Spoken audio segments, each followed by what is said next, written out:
Hello guys, ayan. Good morning, good afternoon guys. Good afternoon. So, mahangin po sa labas ngayon. At hindi ako nakasalamin.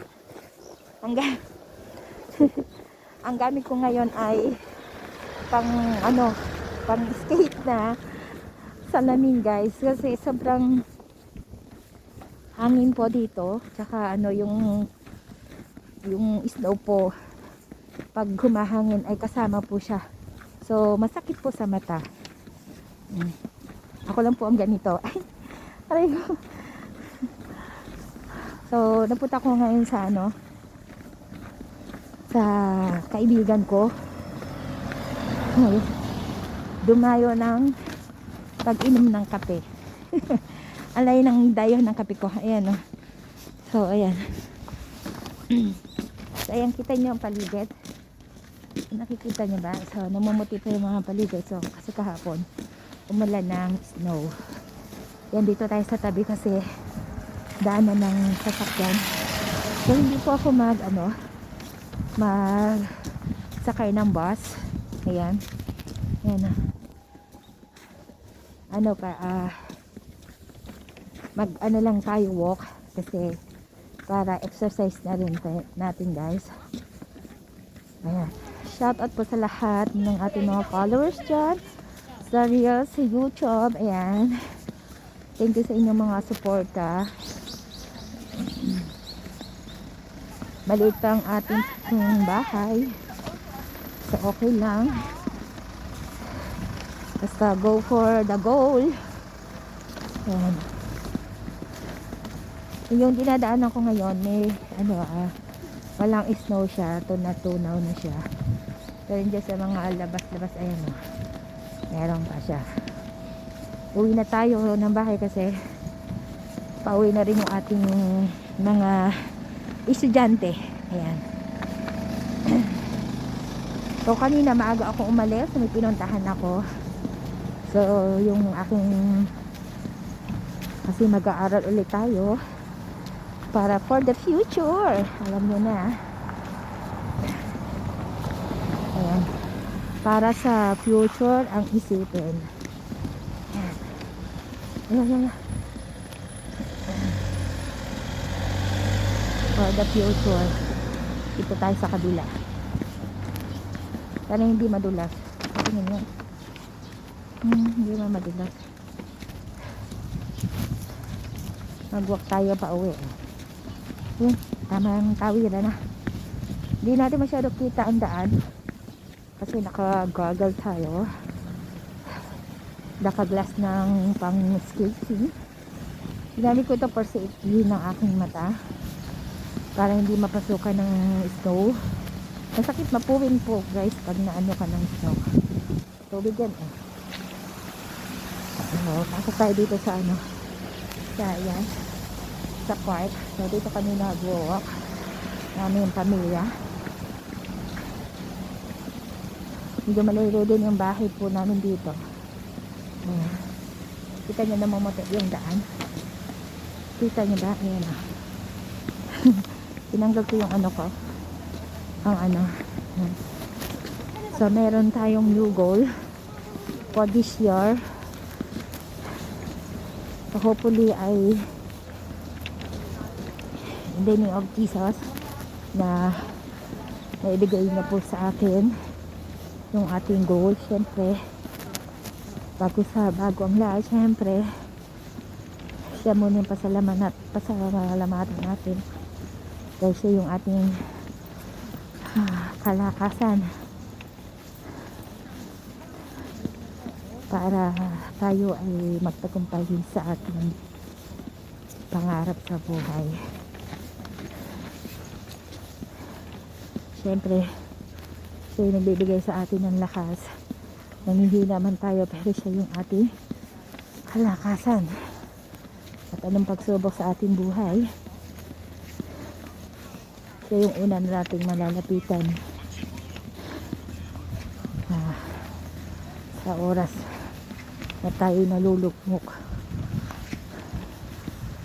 Siya ang ating lapitan dahil hindi na tayo pababayaan. Kaya sa next na goal ko ngayong taon, in Jesus name, ay maibigay po sa akin ito for the future. Magagamit ko ito.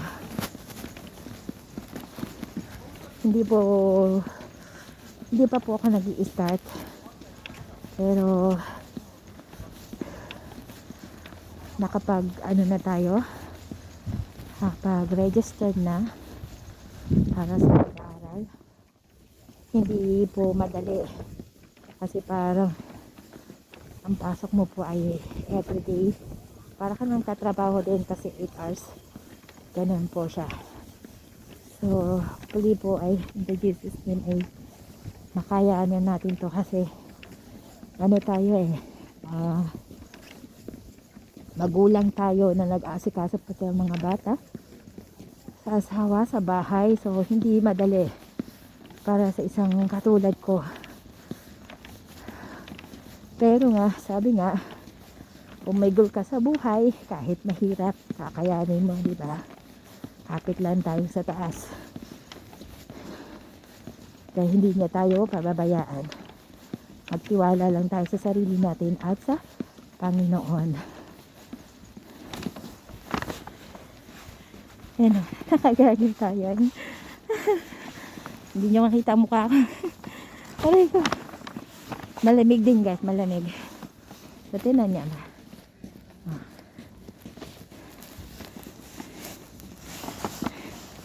Pag tinanggal ko kagad ko, ito ganito siya. Hindi ako nakaano. Kulang na sa tayo sa tulog ah. Muntik na tayo mapahiga, madalas yung daan. Yan na ba? Ayan o. Nag-snow pa siya, diba? Ayan o. Pududok.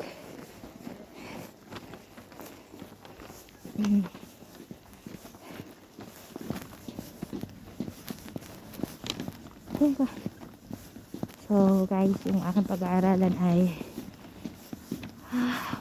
2 months siya. 2 months straight po yon. Everyday ang pasok, 8 hours po everyday. So tulungan niyo po ako, ipagdasal niyo po ako na makaya natin at maipasa po natin yung exam po niya para makakuha tayo ng certification upang magamit natin ito at makatulong tayo sa hindi lang sa pamilya, sa ibang tao. Kasi kung sa pamilya po ay laking tulong po nito. Ay ko, kita nyo na ako. Kita nyo na ako guys. Ang gamit ko pang skate, na yan, namumuti yung daan.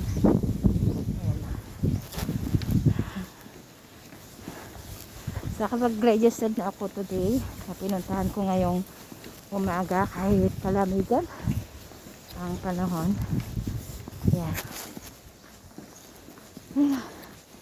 So nga, hindi po madali ang mag-aral kasi Korean yun eh. So hindi tayo magaling sa Korean, so mahirap para sa ating part yung compared sa mga Korean na nag-aaral na po talaga, kasi Korean na talaga sila compared sa amin, sa akin. So kapre po na nyo ako na makayanan within 2 months everyday ang pasok, 8 hours. So ganon. Tsaka sa examination for the goal and for the dream. Ayan. Bata pa tayo, so habang bata pa ang kaisipan, so kaya pa nating nakapag-aral. At syempre sa tulong ng asawa na sila ang mag-provide sa rin pagdating sa pag-aaral mo, i-grab na, kasi pag gusto natin mag-aral wala tayong hawak na pera at pati asawa natin, so mahirap. So habang sila yung nag-o-offer sa sa akin na mag-aral, ginarap ko na. So, mag-aral ako, sila magbabayad. So, ay grabe na tinanggap ko. Habang sila ay sasawa ay mag-work. So, hindi man kagustuhan ko at para sa experience na rin. So, lahat naman tayo ganun experience hanggang sa makatagal ka sa trabaho mo, di ba? So, i-grab na. Ayun, mahangin. Mahangin. So, i-grab ko talaga. Kaya, salamat din sa asawa ko na suporta siya sa akin na mag-aral. Habang may hawak pa na pera, syempre, so i-grab na. Hindi yung tipong gusto na mag-aral tapos wala kayong hawak, mahirap, diba? Hindi ka makapag-aral. So, i-grab it talaga yon na kuhanin. Umangin. Eh, hindi na. Para hindi lang makapasok yung ng snow sa mata. Hindi ko ginamit sa salamin ko kasi ito yung ko, yung pang skipping. Saan ako to? Guys, salamat ha. Pray niyo po ako na within 2 months ay makaya natin yung pag-aaral ko at makapag-exam at maipasa po natin to for the dream natin. Sabi nga i-bless niyo ako at para i-bless ko rin sila, diba? Kung ano yung goal mo na gusto mong mangyari sa buhay mo, na makatulong ka sa ibang tao, gagawin mo, diba? Bless me, Lord, and bless me and I bless the others. Kasi kung ano yung goal mo na gusto mong gawin at ibigay sa iyo ng Panginoon, napakaswerte na natin, diba? So, ganun po ang gusto kong mangyari. Kasi gusto kong tumulong sa ibang tao. Kaya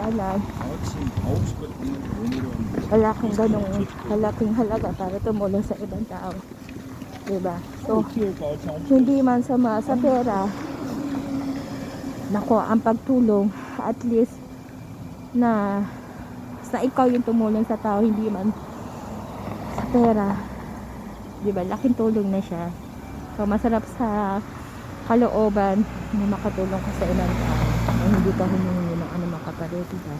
Kumbaga, si Lord na ang bahala na magsukli sa ating ginagawang kabutihan sa ibang tao, ganun. So, naglalakad tayo ba?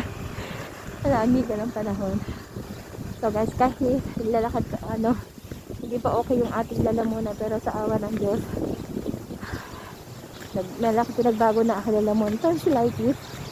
So, mga nandito nakatira sa malalamig na lugar, ingat po tayo na huwag tayo magkasakit. So, hindi naman po maiwasan yan dito, lalo malamig ang panahon na tinitira natin sa ibang lugar. So, ingat lang po tayo, guys.